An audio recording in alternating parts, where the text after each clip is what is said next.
Hello, and welcome to my channel. My name is Jonathan Cohn, and today I will be providing my book review of the book Strike by Delilah Dawson.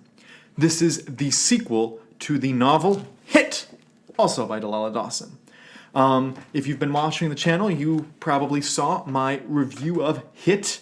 I thought Hit was an excellent novel. I thought that it was very engaging and propulsive. I read it in one day. I was super engaged, all that type of stuff. Loved it. I did not like all the language in it, and I thought some of the adult themes were a bit too much for a young adult novel. And so it was just missing greatness, but it was really, really entertaining and really good.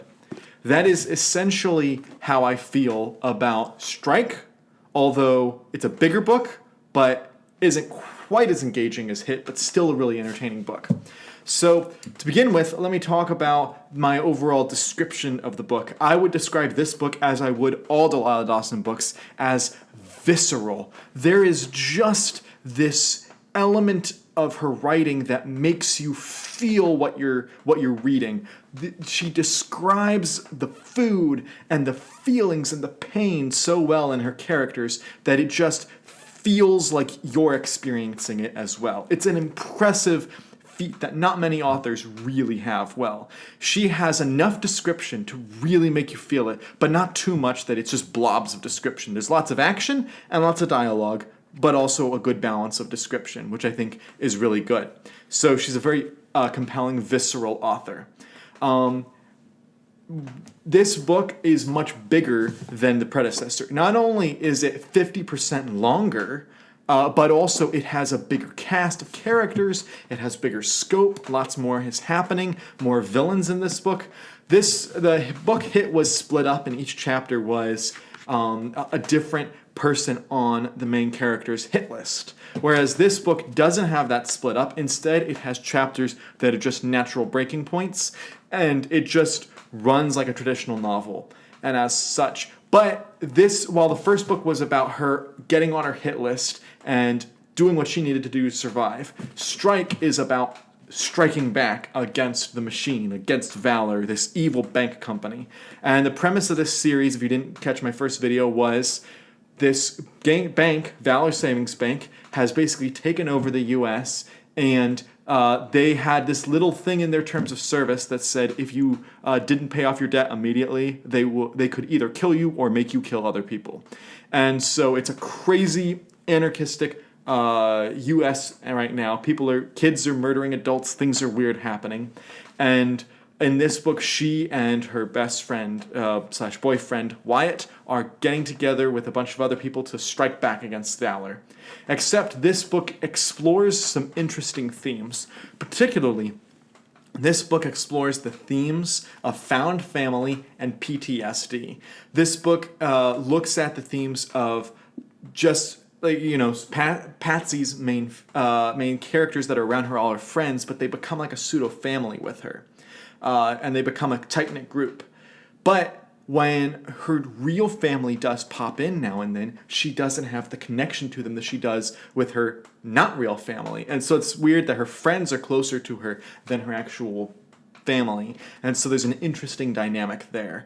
And I think that Chuck Wendig is an author who tries this a lot, and I don't always like it, the way he writes found family, but I think Delilah Dawson's a bit better of an author. At the same time, you also have the themes of PTSD that the main character is dealing with. And I think that Delilah Dawson did a good job representing those themes here.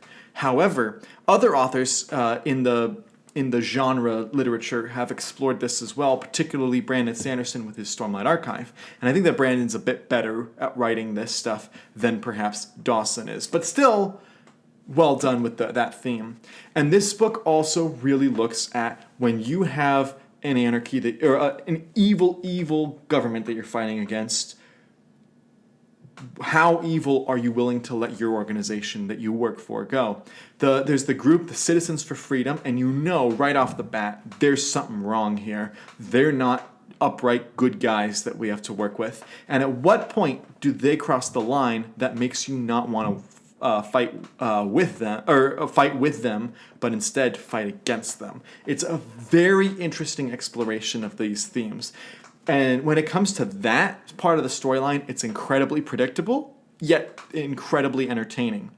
But there are also some great twists and turns, particularly towards the end of the book, that I thought were not only entertaining, but I thought really led it up to a potential third book. This is begging for to be a trilogy, to be 3 books. And unfortunately, while book 1 sales apparently were fine, book 2 sales were significantly worse.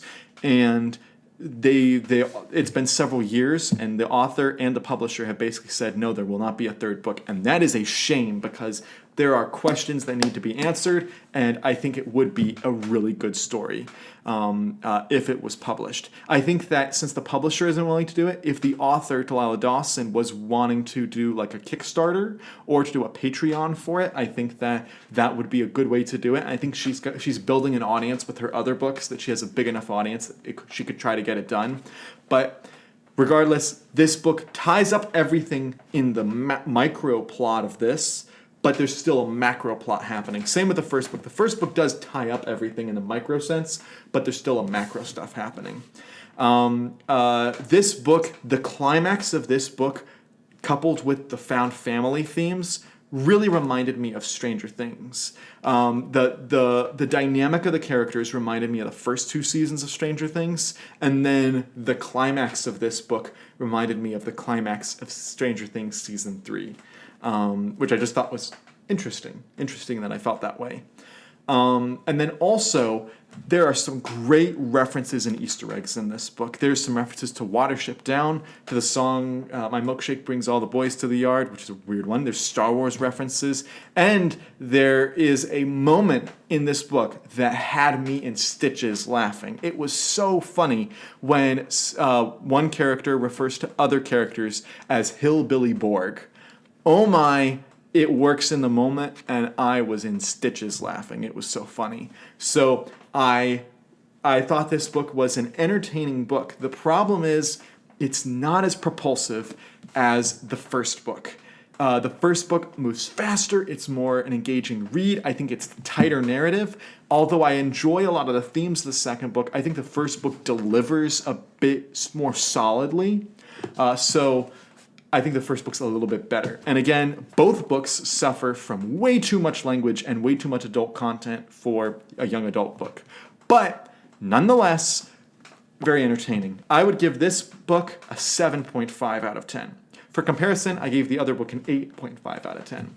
But still, 7.5 is a very good rating. So very well done, Delilah Dawson. So if you've read this book or the first book, let me know your thoughts in the comments down below. Let me know other YA series similar that you think I should read. And until next time, I'm Jonathan, and thank you for watching.